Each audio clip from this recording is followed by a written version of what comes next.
Bonjour et bienvenue. Aujourd'hui, je vais vous montrer comment réaliser une tarte tatin. Pour cela, il nous faut de la pâte brisée. On peut le faire également avec de la pâte sablée ou de la pâte sucrée.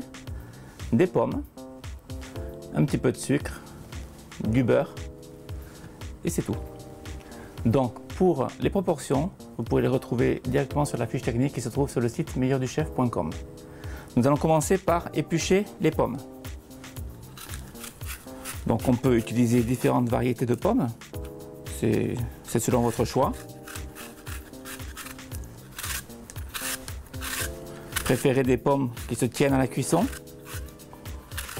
genre la Golden, Royal Gala.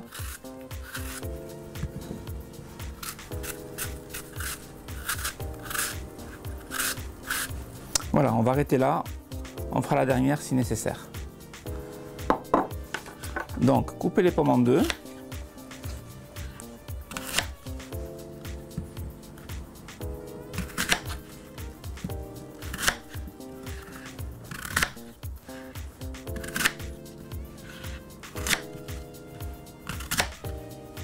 Et on va retirer donc le trognon.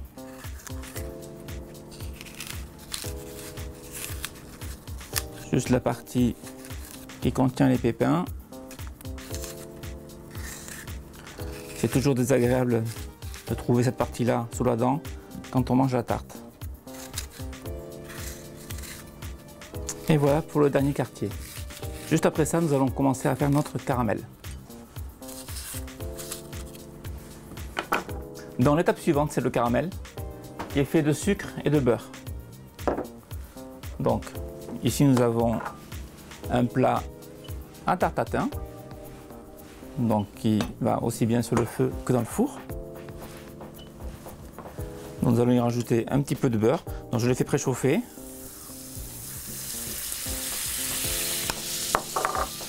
Et on va saupoudrer de sucre. Alors, bien sûr, les quantités sont indiquées toujours sur la fiche technique. Voilà, je mélange bien et je laisse caraméliser. Alors attention à la caramélisation, ne pas faire un caramel trop brun pour ne pas avoir un caramel amer.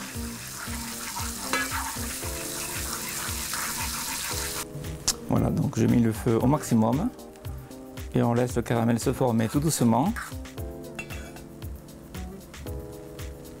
Ça prend 4-5 minutes.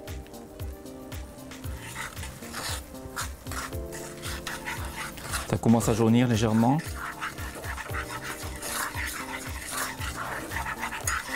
À brunir même. Donc là ça va aller très vite.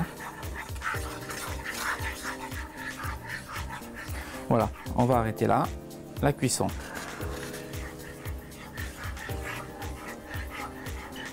Donc notre caramel continue à cuire malgré tout. Donc on va ranger immédiatement les pommes dans le caramel. Alors les pommes on va les laisser comme ceci, de moitié, et on les range à la verticale. Donc quand le plat sera plein, elles se tiendront d'elles-mêmes. Pour l'instant, il faut un petit peu les aider.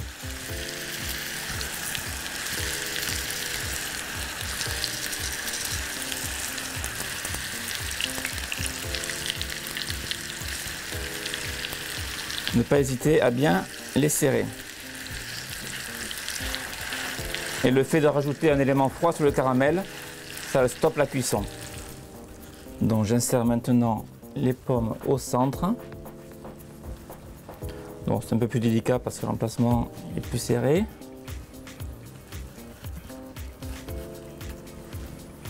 Donc au départ j'avais 9 pommes, c'était un petit peu insuffisant. Donc ici on en a mis 12. Et petite précision que je ne vous ai pas donnée non plus au début de la recette. Ce sont des Pink Lady, la marque, la variété de la pomme que je mets aujourd'hui. Voilà, ici je peux en insérer encore une petite. Voilà, nos pommes sont vraiment bien serrées. C'est important. En cuisant, elles vont réduire et ça va prendre un petit peu de jeu.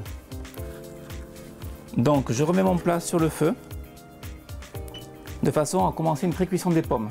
Avec le caramel, elles vont commencer à dorer et à devenir un petit peu compote. Donc, nos pommes sont en train de cuire depuis 5 bonnes minutes. Pour accélérer la cuisson ou améliorer la cuisson, on aurait pu mettre un papier aluminium dessus pour que ça cuise un petit peu à l'étouffer. Et pour ici, ça suffira. Donc on va retirer le plat du feu et on va le laisser de côté en attendant. Maintenant, nous allons abaisser la pâte brisée. Donc, on va fleurir le plan de travail et abaisser la pâte sur 3-4 mm. Il ne faut pas la faire trop fine, il faut que la pâte ait de la tenue pour que déjà au démoulage la tarte tienne et qu'il y ait quand même une base assez conséquente.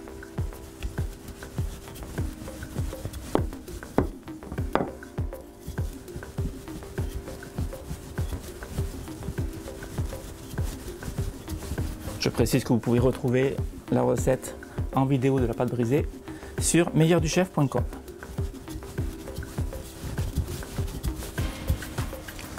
J'essaie d'obtenir ici un disque de ce diamètre-là, qui est un diamètre légèrement supérieur au moule à tarte tatin. Bon, ici c'est parfait. Je vérifie mon épaisseur, c'est parfait. Et je découpe donc un disque.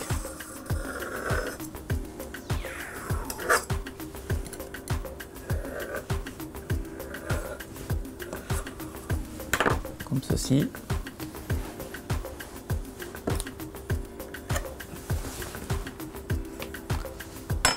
Voilà, le cercle me servait juste de gabarit. Je viens chercher ma pâte, je la pose sur mon moule et j'enfonce bien profondément la pâte sur les bords.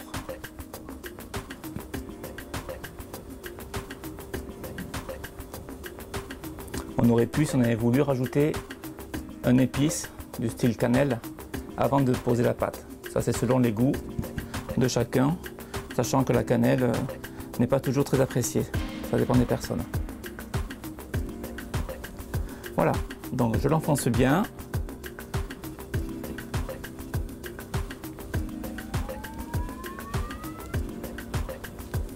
Je rappuie bien que les pommes se plantent un petit peu dans la pâte. Et au centre, je fais une petite cheminée pour que la vapeur puisse échapper pendant la cuisson. Donc voilà, il ne me reste plus qu'à procéder à la cuisson. Donc je vais le mettre au four 180 degrés pendant 30-35 minutes environ. Notre tarte tatin est enfin cuite. Nous l'aurons cuite environ 35 minutes à 180 degrés dans un four ventilé. Donc l'idéal maintenant est de la démouler sans attendre, de façon à ce que le caramel ne se solidifie pas à nouveau et que les pommes restent collées au fond.